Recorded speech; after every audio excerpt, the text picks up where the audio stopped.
අපි දැන් සූත්‍ර පාඩම ඉගෙන ගමු. සූත්‍ර පාඩමේදී සූත්‍රයක් යනු සූත්‍රයක් කියලා අපි හඳුන්වන්නේ සමාන ලකුණින් දෙපස වීජීය ප්‍රකාශන දෙකකින් සමන්විත ප්‍රකාශනයක්. උදාහරණ විදිහට මෙහි පළමුව x ධන y සමානයි p ධන q. මෙහි සමාන ලකුණින් වම් පස x ධන y ද දකුණු පස p ධන q ද සමන්විතයි. x ධන y එක් ප්‍රකාශනයක්, p ධන q තවත් ප්‍රකාශනයක්. මෙහි x y p q ලෙසට විචල්‍යයන් හතරකින් සමන්විත සූත්‍රයක්.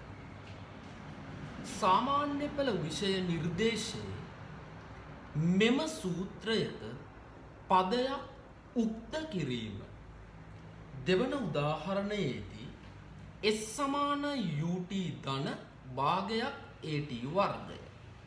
මෙහි වම් පස s දකුණු පස ut ධන භාගයක් at වර්ගය ඇත.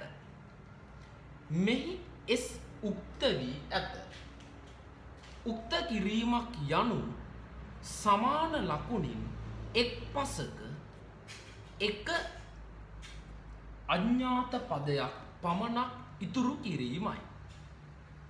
දෙවන උදාහරණයේ p වර්ගය ධන q වර්ගය සමානයි r වර්ගමූල z ධන p. මෙයත් සූත්‍රයක්. හතරවන උදාහරණයේ v වර්ගය සමානයි u වර්ගය ධන දෙකක් as. සූත්‍රවලට උදාහරණ හතරක් මෙලෙස දැක්විය හැකියි. සූත්‍රයක පදයක් උක්ත කිරීමේදී වම් පස ඇති අඥාත පද දකුණු පසට ගෙන යාම හෝ දකුණු පස ඇති අඥාත පද වම් පසට ගෙන යාම මගින් මෙහි දැක්වෙන s තනි අඥාත පදයක් ඉතුරු කර ගැනීම සූත්‍රයක පදයක් උක්ත කිරීම ලෙස හැඳින්විය හැකියි. මෙහි ධන ත්‍රිකෝණය සමාන ලකුණින් මේ පැත්තට රැගෙන යාමේදී ඍණ ත්‍රිකෝණය බවට පත් වෙනවා. මේ ත්‍රිකෝණය යනුවෙන් අර්ථ දක්වා ඇත්තේ යම් කිසි අඥාත පදයක්. දෙවනුව ඍණ ත්‍රිකෝණය සමාන ලකුණින් මේ පැත්තට රැගෙන යාමේදී ධන ත්‍රිකෝණය බවට පත් වේ. ඉන්පසු ගුණ කිරීම විචල්‍යයක් එහෙම නැත්නම් අඥාත පදයක් සමාන ලකුණින් මේ පැත්තට රැගෙන යාමේදී බෙදීම අඥාත පදය බවට පත් වේ. බෙදීම අඥාත පදය සමාන ලකුණින් මේ පැත්තට රැගෙන යාමේදී ගුණ කිරීම අඥාත පදය බවට පත් වේ. අපි බලමු බලයක් ඇති අවස්ථාවකදී අපි මොකක්ද කරන්නේ කියලා. උදාහරණයක් විදිහට s වර්ගය සමානයි 2p ධන r. මෙහි s උක්ත කිරීමට ඇති විට දෙපස්සෙම වර්ගමූලය ගත යුතුය. එවිට s සමානයි 2p ධන r හි සම්පූර්ණ වර්ගමූලය. එසේත් නැත්නම් 2p ධන r හි භාග්‍ය බලය ලෙසට s උක්ත කිරීමෙන් ලැබේ. පොදු සූත්‍රයක් විදිහට මේක සාකච්ඡා කළොත් p P හි n වෙනි බලය සමානයි Q ධන R. මෙහිදී P හි n මූලය සමානයි Q ධන R. එසේත් නැත්නම් P සමානයි Q ධන R හි 1 යට n බලය. 1 බෙදීම n බලය. මූලික ගණිත කර්ම 4 සමන්විත අඥාත පදයක් වම් පස සිට දකුණු පසට ගෙන යාමත් මෙවැනි බලයක් මෙලෙස උක්ත කිරීමත් යන මූලික කරුණු දෙක යටතේ උදාහරණයක් සාකච්ඡා කරමු.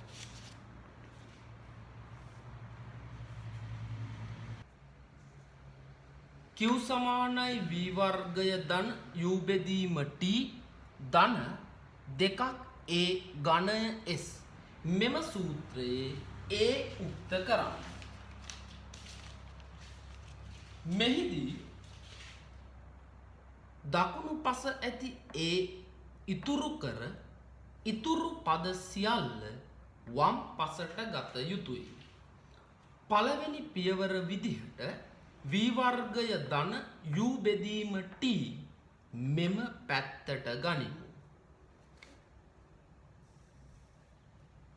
එවිට q අඩු කිරීම v වර්ගය අඩු කිරීම u බෙදීම t සමානයි වර්ගමූල දෙකක් a තුන්වෙනි බලය s ලෙස අපිට ලැබෙනවා.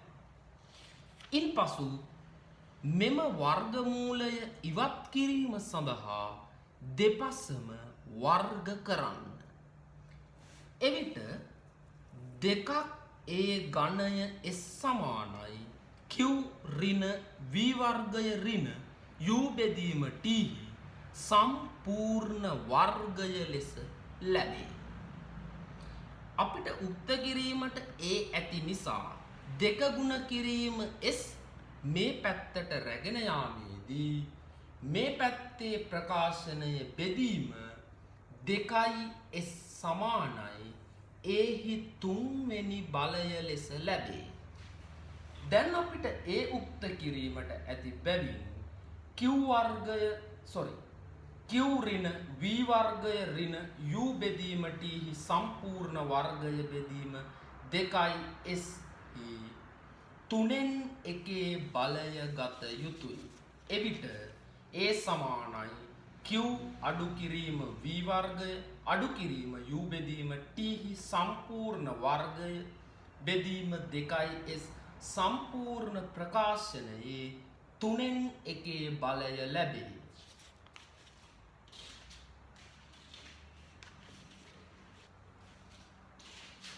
පළමුව ඉතා සංකීර්ණ ගැටලුවකින් සූත්‍ර පාඩමට අවතීර්ණ වූ ඔබට මේ 1 2 3 4 ප්‍රකාශන 4 පළමු ප්‍රකාශනයේ ඒද දෙවන ප්‍රකාශනයේ ඒද තෙවන ප්‍රකාශනයේ ඉස හතරවන ප්‍රකාශනයේ b උක්ත කිරීමෙන් සූත්‍ර පාඩම පිළිබඳ මනා දැනුමක් මනා අවබෝධයක් ලබාගත හැකියි.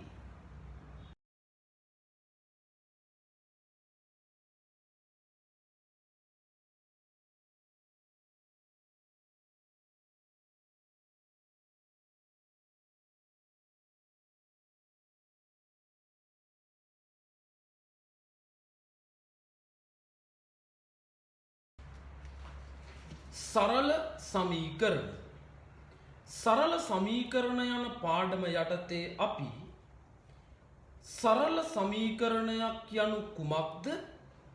සරල සමීකරණයක් විසඳීම විජීය භාග ආශ්‍රිත සරල සමීකරණයක් විසඳීම අවසානයේදී සරල සමීකරණයක් ගොඩනැගීම යන මාතෘකා 4 ඔස්සේ මෙම පාඩම සාකච්ඡා කරමු.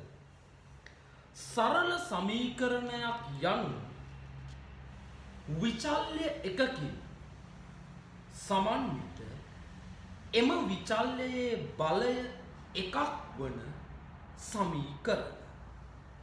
මෙහිදී විචල්‍යයක් යනු ඔබ සාමාන්‍යයෙන් භාවිතා කරන x y p q වැනි අඥාත පද. මෙම පදයේ බලය එක විය යුතුයි. මෙවැනි නොදන්නා පද එකක් පමණක් තිබිය යුතුයි. ඉන්පසු සරල සමීකරණයක් විසඳීමේදී අපි කලින් කතා කරපු සූත්‍ර පාදමේ පදයක් උක්ත කිරීමට සමානයි. මෙය අපි නිදසුනක් මගින් පැහැදිලි කරගමු. 3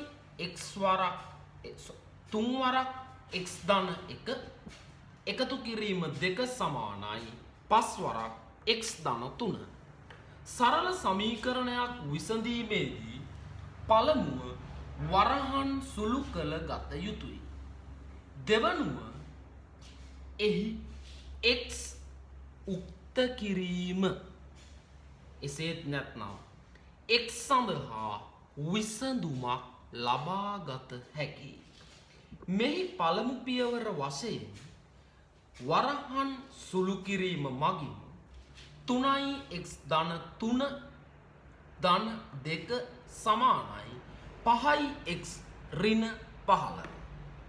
මෙය සුළු කිරීම මගින් x පද එක පැත්තකටත් නියත පද තව පැත්තකටත් ගැනීම මගින් x සමානයි 5 පිළිතුර ලබාගත හැකියි. මෙලෙස සාමාන්‍ය සරල සමීකරණ විසඳිය හැකි.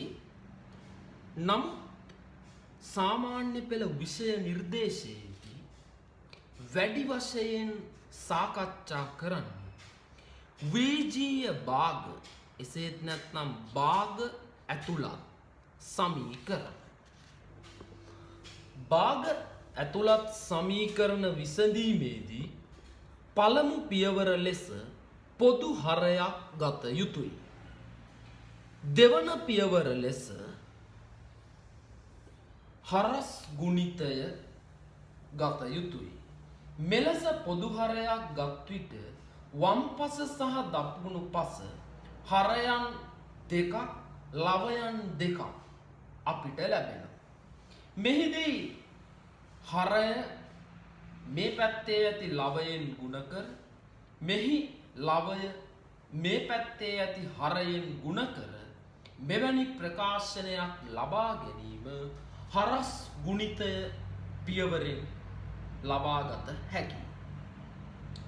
මෙම භාගාශ්‍රිත උදාහරණයක් මගින් තව දුරටත් පැහැදිලි කර ගමු. x ධන 1 බෙදීම 3 ධන x ඍණ 4 සමානයි භාගය. මේ පැත්තේ පොදු හරය ලෙස 3 ගත හැකි. මේ පැත්තේ හරය 2යි. 3 පොදු හරයක් විදිහට ගත් විට මෙවැනි ප්‍රකාශනයක් ඔබට ලැබෙනු ඇත. ඉන්පසු එය සුළු කිරීම මගින් නැත්නම් හරස් ගුණිතය දැමීම මගින් මෙවැනි ප්‍රකාශනයක් ලැබේ.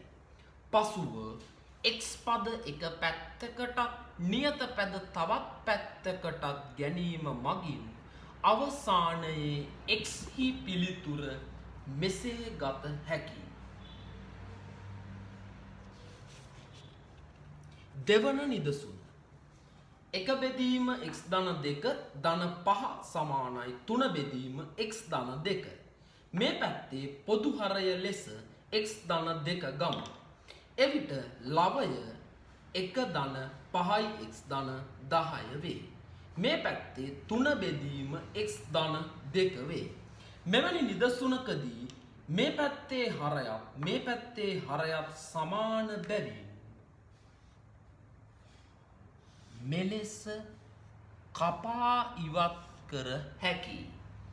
ඉන්පසුව අපිට 1 ධන 5යි x ධන 10 සමානයි 3 ප්‍රකාශනය ලැබේ.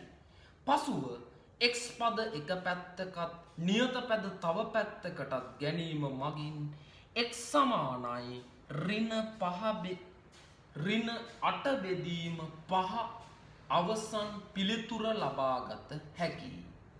පළමු පියවර ලෙස පොදු හරයක් ගැනීම, දෙවන පියවර ලෙස දකුණු පස සහ වම් පස සමාන හරයක් ඇති බැවින් එය කපා ඉවත් කිරීම, ඊළඟ පියවර ලෙස x පද එක පැත්තකටත් නියත පද තව පැත්තකටත් ගැනීම මගින් x හි පිළිතුර ලබාගත හැකියි.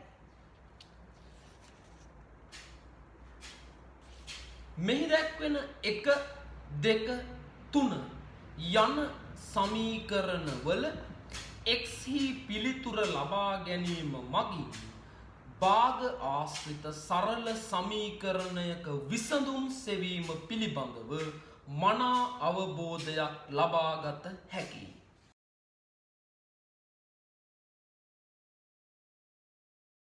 සමීකරණ ආශ්‍රිත ගැටලු විසඳීමේදී පහත පියවර 4 ඔබ අනුගමනය කිරීම මගින් නිවැරදි පිළිතුර ලබා ගැනීමට හැකිවනු ඇත. පළමු පියවර ගැටලුව හොඳින් කියවා දී ඇති දත්ත සටහන් කර ගැනීම. දෙවන පියවර සෙවීමට ඇති රාශිය x හෝ ඔබට කැමති අකුරක් යොදා ගැනීම. පියවර 3 සමීකරණය ගොඩනගා ගැනීම. පියවර 4 ලෙසන් ඔබට පිළිතුර ලබාගත හැක. දැන් අපි සාකච්ඡා කරමු සරල සමීකරණ ආශ්‍රිත යෙදීම් පිළිබඳ මෙවැනි ගැටලුවක්. ගොවියෙකු තමා සතු වර්ගමීටර් 583ක භූමි ප්‍රමාණය තුල එකිනෙකට වෙනස් භෝග වර්ග සෑදීම සඳහා එය සමාන කොටස් කිහිපයකට බෙදා ගනී. එවිට එක් භෝගයක් වැවීමට වර්ගමීටර් 53ක භූමි ප්‍රමාණයක් ඔහුට ලැබේ. මෙම ඉඩමේ ඔහු විසින් වගා කර ඇති භෝග වර්ග ගණන කීයද? මෙම ප්‍රශ්නයේ දී ඇති දත්ත අනුව මුළු ඉඩම වර්ගමීටර් 583ත් එක් භෝගයක් සඳහා ලබාගෙන ඇති ඉඩමේ ප්‍රමාණය වර්ගමීටර් 53 ලෙසත් අපට ගත හැකියි. මෙහි ඔවුන් අසන්නේ මෙම ඉඩමේ වගා කර ඇති භෝග වර්ග ගණන. සරල සමීකරණ පිළිබඳ දැනුම භාවිතා කරමින් මෙම නොදන්නා භෝග වර්ග ගණන x ලෙස ගත හැකියි. එවිට මෙම දත්ත ත්‍රිත්වය භාවිතයෙන් පහත දැක්වෙන 583 බෙදීම x සමානයි 53 යන්න ලබාගත හැකි.